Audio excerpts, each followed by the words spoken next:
Hola, soy María Cañón y esto es Unir a la Feira, el podcast, un espacio donde queremos llevar las acciones de nuestra UNILA a toda la comunidad.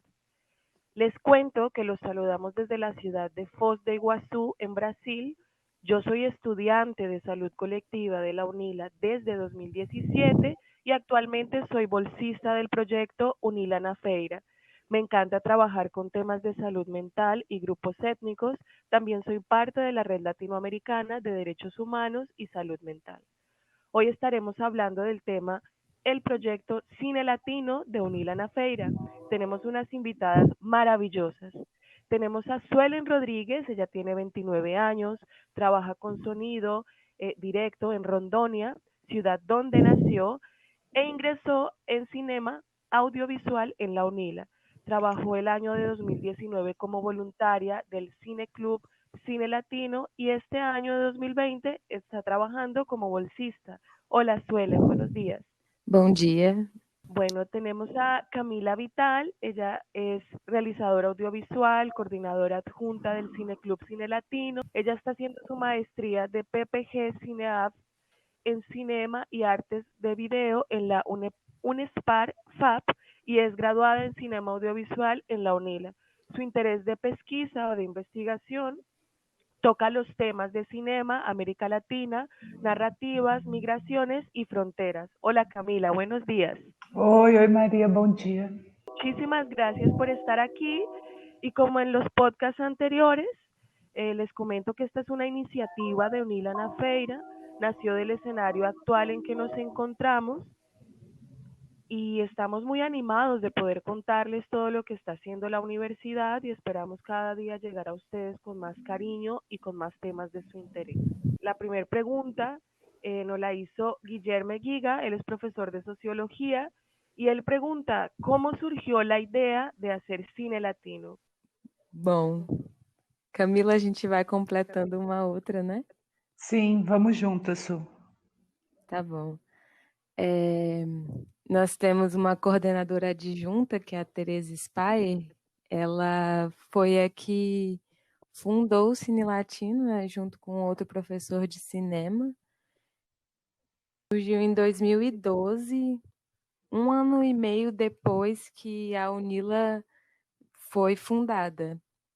Então, a ideia, assim, do projeto sempre foi, desde o início, acompanhar o projeto da UNILA, de ser cinema latino-americano, e, e surgiu dessa forma. E o Cineclube, desde o início, ele tem como seu objetivo é, a formação de público em Foz do Iguaçu para essa cinematografia e a divulgação de obras, né, latino-americanas que pouco circulavam, né, pouco circulam aí na cidade de Foz, na tela grande, né? Então, a prática cineclubista já carrega esse caráter, né, de filmes alternativos, e filmes que não chegam, não são blockbusters, né, e não passam nos cinemas comerciais tradicionais. A prática cineclubista vai na contramão disso e atua na formação, divulgação e debates, né? Uma das características de um cineclube é sempre ter um debate após a sessão. Então, em 2012 para cá, o Cine Latino fisicamente em Foz já passou por alguns espaços, inclusive que já não existem mais hoje, como o Cine Boulevard, que hoje é a Uniamérica, né? O atual prédio da Uniamérica. Então, já passou pelo Teatro Barracão, pelo Sesc, desde o seu início, né? Supremamente interesante el proyecto, la verdad que me parece supremamente importante porque es desligarnos un poco de siempre estar viendo eh, el mismo tipo de cinema, ¿no?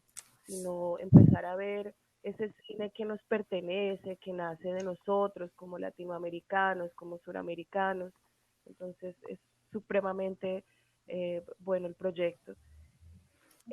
Bueno, Camila Coradete, ella es estudiante de cinema de la UNILA, nos pregunta cómo se hacen la selección de los filmes e como é trabalhar com a indústria de Foz do Iguaçu. Bom, eu posso falar desde uma perspectiva de bolsista, da curadoria, né? As coordenadoras, elas são muito abertas, então elas permitem que nós, como estudantes, deem dicas, falem sobre, indiquem filmes para passar no Cine Latino. Então, isso é algo que enriquece, porque a gente acaba que procurando os filmes, e o foco do Cine Latino esse ano tem sido as estreias. Então, a gente está antenado nos festivais, e esse processo de curadoria, a Camila, ela trabalha bem mais, e ela também tem um contato direto com as distribuidoras, e é uma coisa que a coordenação passa para a gente enquanto estudante, né? Então, para mim, posso falar por mim que foi um aprendizado muito grande, entender como é elaborado esse processo de curadoria. E uma coisa que é bem interessante também é que a gente também olha para os filmes da Unila, e que nesse ano, quando a gente iniciou na pandemia, nós iniciamos com um filme da Unila, que também foi uma indicação, uma conversa de todos nós.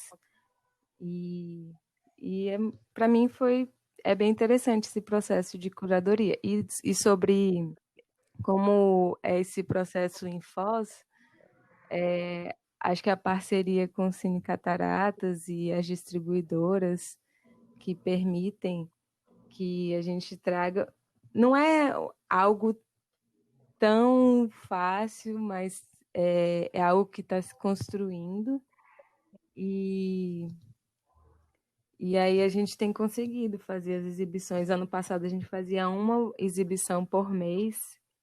Fizemos algumas exibições na própria Unila, no auditório também. A curadoria, ela acontece de uma maneira bem colaborativa, assim. Todos estamos abertos e livres para fazer sugestões, né? A gente tem alguns... não são recortes, mas a gente dá prioridades, como a Su falou, estreia, ou filme de um ano para cá, porque, ou seja, né, de 2018, a partir de 2018, sempre 2 anos do ano em que estamos, porque são filmes que ganharam prêmios em festivais, né, circularam, foram exibidos em capitais, mas não chegam na cidade de Foz do Iguaçu para ser assistido em tela grande, né? E da mesma maneira, mesmo assim, quando a gente coloca o filme online, como foi esse ano, por conta da pandemia, a gente percebe que esses filmes ficam nas capitais, né? Eles não viajam para os interiores do Brasil e da América Latina, do Caribe. Então, a proposta do Cine Latino é fazer com que esses filmes que estão sendo circulados, estão sendo premiados, tenham mais visibilidade, né? No continente e na região de Foz do Iguaçu. Então, para isso, a gente tem, ao longo do tempo, né, fomos construindo parcerias sólidas com distribuidoras, que é um dos pontos chaves assim, para a realização do Cine Latino, foi ter construído essas parcerias com algumas distribuidoras, que possibilitam e negociam o filme num valor abaixo ou gratuito com a gente, ou com o Cine Cataratas, né, que é o outro parceiro nosso que arca com as despesas do filme. Então, essas sessões físicas, presenciais, ocorrem toda a base de parceria mesmo, tanto com o Cine Cataratas quanto das distribuidoras. E É isso, eu acho que o ano passado o Cine Latino em Foz do Iguaçu conseguiu se inserir como um evento da cidade, né? A gente conseguiu fazer uma pré-estreia nacional, que eu acho que foi um marco do Cineclube, que foi o Bacurau. Ele foi exibido no Cineclube, em parceria com o Cine Cataratas, uma semana antes da estreia nacional. Então, acho que esse foi um marco da consistência assim, do projeto e da parceria, da consolidação das parcerias assim, da sala de exibição e da distribuidora, né? Não é um movimento simples, porque no início, porque, enfim, Foz do Iguaçu até então tinha uma sala de cinema somente, né? Localizada em um shopping no centro da cidade. Então, tem várias questões aí. Segundo o shopping, a segunda sala de cinema é um Cinemark, né? Mais distante ainda de acesso. Então, foi todo um processo, mas acho que o Cineclube se torna esse evento cultural de Foz no momento. Sí, tuve la oportunidad de estar presente, ¿no? En Bacurau y me di cuenta que los precios eran también accesibles, ¿no? Que bom que você estava lá. Sim, esse é um ponto que nos toca bastante, né? A acessibilidade, o preço, os R$ 5. Todas as sessões de Cine Latino foram R$ 5. No Auditório Martina são gratuitas. E essa é uma das propostas que a gente luta para manter, inclusive. É verdade. Ojalá tomara para que cuando podamos volver al cine podamos seguir con el proyecto de la forma que era. Pero bueno, aquí nos hacen una pregunta supremamente interesante. Mariana Guellis, ella es sanitarista en formación. Precisamente ella nos pregunta cuáles son los desafíos del proyecto ahora en tiempos de pandemia. Quais são os desafios do projeto em tempos de pandemia? Inicialmente, os desafios foram bem grandes para toda a equipe, até para saber como seguir o projeto, né? Porque quando surgiu a pandemia, a própria pandemia já tem os seus próprios desafios. E a gente inicialmente realizou uma pesquisa de público, com o nosso público nas nossas redes sociais, e isso que foi o que nos norteou, né, no ano. Então, a equipe inteira teve que se capacitar, teve que entender como funcionam os processos de live, as exibições, o contato com as distribuidoras, porque todas as exibições desse ano, que no início do ano a gente fez uma sessão por semana. A gente seguiu com uma sessão por semana até agosto.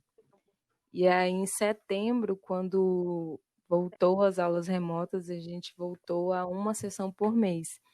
Então, esse primeiro semestre foi bem cheio. A gente exibiu, até em agosto, a gente exibiu uns 9 filmes e eram lives, e a gente disponibilizava os filmes por 3 dias e com o link fechado, a pessoa tinha que se inscrever. E cada sessão era um novo desafio, né? Porque cada filme tem a sua forma também de distribuir. Então, foi bem. Foi um processo em que também o Cine Latino ele alcançou um público que foi para além da Tríplice Fronteira. E nós estamos aproveitando esse momento, né, que o projeto nas redes sociais aumentou o número de seguidores. Nas sessões, a gente teve uma sessão que foi bem emblemática, que foi de chão. Teve 1.162 espectadores e os debates eles ficam gravados, então as pessoas podem assistir depois, que é uma possibilidade que tem durante esse período. E Só que a gente sente muita falta também do presencial, né? Que é muito, muito bom ir no cinema, depois ir no debate, encontrar as pessoas, abraçar as pessoas. Sentimos muita falta disso, mas entendemos que agora o momento tem que seguir dessa forma, né? Eu endosso o que a Su vinha dizendo, assim, teve todo um processo de reformulação e de adaptação, né? O cinema em si é uma prática de aglomeração, né? Ir até uma sala de cinema e ficar sentada com 100, 120 pessoas. Então, a equipe, nós tivemos que nos reinventar, assim, ver como que a gente poderia fazer novamente as parcerias com as distribuidoras que temos enquanto parceiras, como que poderíamos disponibilizar o filme por um tempo, como que a gente poderia não abrir mão do debate, né? Como que faríamos o debate dessa maneira virtual. E aí a live por canal do YouTube foi alternativa. E o ponto positivo disso é que virtualmente a gente pôde contar com a presença das realizadoras, dos realizadores, da equipe técnica do filme, ou alguém que atuou em coisas que presencialmente nós não temos essa condição financeira, né, de sempre convidar os realizadores, as realizadoras para o debate. Então, esse eu encaro como um ponto positivo, assim, de poder escutar, né, as pessoas da realização no debate, mas de fato sentimos falta do presencial, né? O ponto positivo foi que o Cine Latino expandiu as redes, assim, literalmente. Então, o público já não é mais só da Tríplice Fronteira, né? Que é uma questão que a gente vai ter que pensar também quando voltarmos à sala presencial e física, né? Como alimentar esse público que chegou até nós nesse momento de isolamento. Então, isso é coisas para a gente se pensar no futuro, mas é isso, foi todo um processo de adaptação que tivemos que passar como um todo, em toda a lógica, né? Desde a organização até a exibição, mas esse material fica armazenado nos nossos canais, no site do Cine Latino, então acho que a gente está criando um registro bonito, assim, enquanto projeto nesse momento. No primeiro semestre a gente estava mais frenética nas produções, né? Como você falou, foram uma por semana, então toda semana tinha negociações, tinha que fazer a arte de divulgação, organizar os debates, a divulgação. Foi meio loucura, assim, mas agora com o retorno lentamente, né, das atividades, a gente diminuiu um pouco a frequência nas redes também. Sin dejar de mencionar la importancia que tiene el proyecto frente inclusive a temas como salud mental, como entretenimiento, ¿no? como de pronto llenar esos vacíos que quedan. Entonces, si no puedo ir al cine, pues el cine lo puedo tener en casa, ¿no? Y un cine de calidad, un cine alternativo, formador. Entonces me parece supremamente interesante ese punto, ¿no? De que ustedes hacen parte de la industria del entretenimiento, entre comillas, pero también de la industria de la más cerca de nosotros. Les voy a pedir que nos dejen sus redes sociales, ¿no? Para Sim. ahorita, al final del podcast, para que las personas que nos están escuchando los sigan, ¿cierto? Sim. Y estemos todos en el club y se puedan extender muchísimo más. Sim.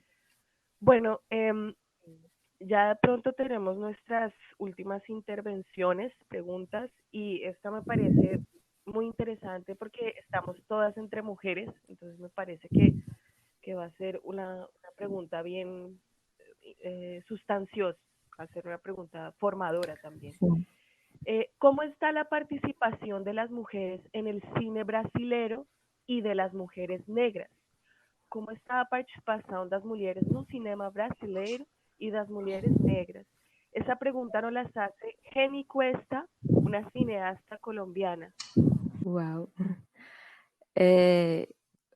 Para falar de dentro, falando do Cine Latino, nós temos uma equipe de 12 pessoas, né? E todas as coordenadoras são mulheres.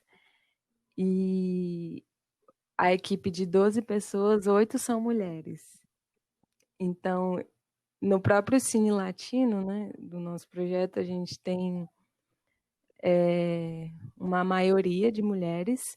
E aí eu fiz umas pesquisas nos filmes que a gente disponibilizou esse ano no Cine Latino, que todos podem acessar no Instagram, no site, no YouTube. No final a gente deixa o nome, né, do Instagram. A gente disponibilizou até agora 16 filmes. No dia 18, tivemos uma mostra de curta, Fabulações Negras. E aí contabilizou 16 filmes. E aí eu fiz as contas e desses 16, 7 foram diretoras mulheres. Esses números para a gente do Cine Latino, né, é bem importante. Porém, hoje mesmo de manhã, né, falando de uma forma nacional, eu vi uma notícia, não de mulher, mas de um homem, né, que morreu no Carrefour, então eu fiquei bem abalada, e isso me fez refletir bastante sobre essa pergunta, porque nós percebemos, enquanto um projeto de cineclube, nós conhecemos, né, por exemplo, no nosso debate de mostra de curtas, foram 2 horas e meia de debate. Nós tivemos 2 alunas da UNILA debatendo com seus filmes, que era a Stephanie Fernanda e a Larissa Barbosa. E foi um debate muito incrível. Teve a Mariana, que é uma mestranda também. Foi muito incrível o debate, mas elas mesmas, até convido todos a reassistir ou assistir esse debate. Elas mesmas falaram sobre as dificuldades, sobre a solidão da mulher negra cineasta. E uma das falas da Mariana, que foi bem marcante, ela começou a falar do processo dela, do mestrado, falou que a dificuldade de ter esse acesso à bibliografia de pessoas negras. Então, assim, agora eu estou vendo que está rolando o Festival Cabiria, que é um festival só de mulheres. Conheço outros festivais também que são só para mulheres. Tem as Amazonas do Cinema, tem outros festivais que difundem o audiovisual de mulheres, né? O cinema de mulheres. Mas se você for pensar numa hegemonia, um cinema nacional que ele é mais difundido, a gente ainda tem o grande desafio, que é um cinema heteronormativo, cis, homem branco. Então, foi muito interessante o último debate que nós tivemos. 2 horas e meia de muita conversa e com pessoas negras falando de todos os desafios, falando de todas as conquistas, porque, enfim, a gente, como num panorama nacional, temos uma ideia de que não existem muitos cineastas negros, digamos, mas não é bem o caso, né? A lógica do mercado, né? Digamos, das grandes produções, segue olhando do ponto de vista do olhar, da diretor, segue o cis heteronormativo, né? Mas, enquanto curadoria, né, nós do Cine Latino temos como norte, assim, uma questão norteadora, refletir questões raciais, questões de gênero, questões de classe, tanto entre nós, tanto para o debate, né, quanto tema, filmes temáticos, mas também pensando na realização, no olhar desses filmes, né, de quem está fazendo e tal. Essa semana é a Semana da Consciência Negra, né, a falaciosa semana, no caso do Brasil, porque sabemos o racismo estrutural dessa sociedade. Então, como a Su comentou, essa semana a gente fez um debate de fabulações negras, mas a nossa curadoria não está somente voltada nisso por conta da semana, né? Então, nesse ponto, eu destaco que no meio do ano fizemos o debate do Nós por Nós, debates sobre o Ilha, né? Realizador negro, realizador negra. Nós por Nós tem uma temática da periferia de Curitiba, uma cidade super branca, e um filme realizado lá. Então, são questões norteadoras do projeto, enquanto curadoria, né?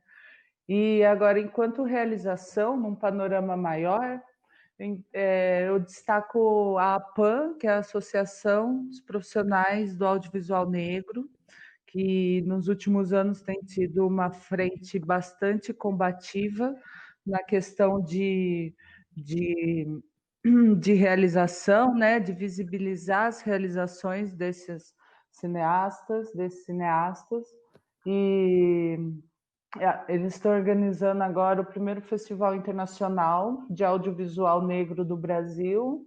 Então, são algumas frentes assim que estão ganhando uma, uma força combativa assim, no cenário do audiovisual.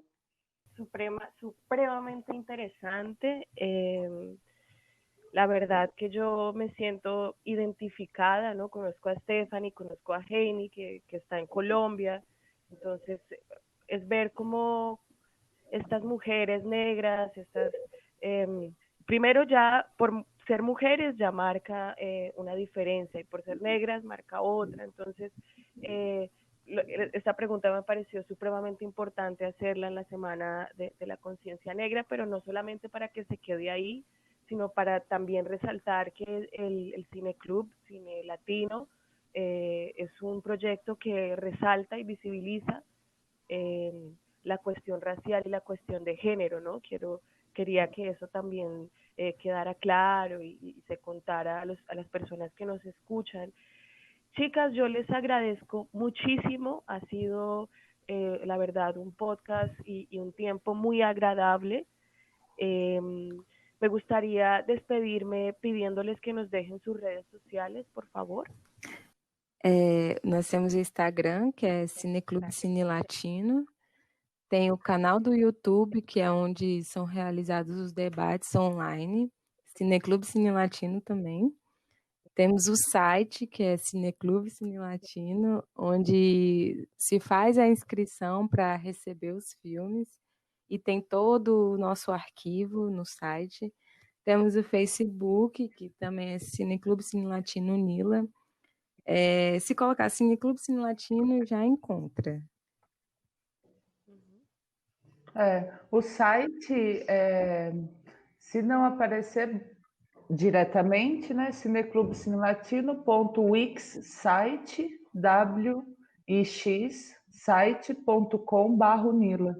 Aí cai direto no nosso site, onde tem a programação, como a Su falou, o nosso histórico, né, das exibições, os debates, lá está tudo que foi e tudo que está por vir, além das redes sociais. Tem também 3 canais do WhatsApp, que você recebe diretamente no WhatsApp as divulgações, e tem um no Telegram, e todos eles você consegue ter o link no site.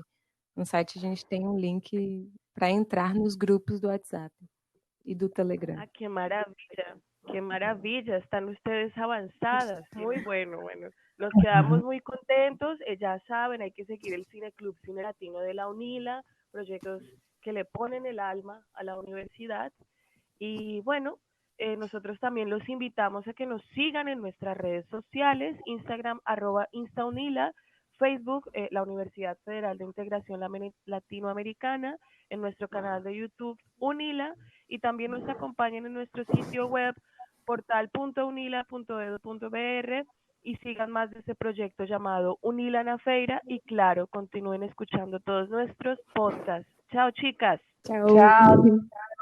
hasta la próxima.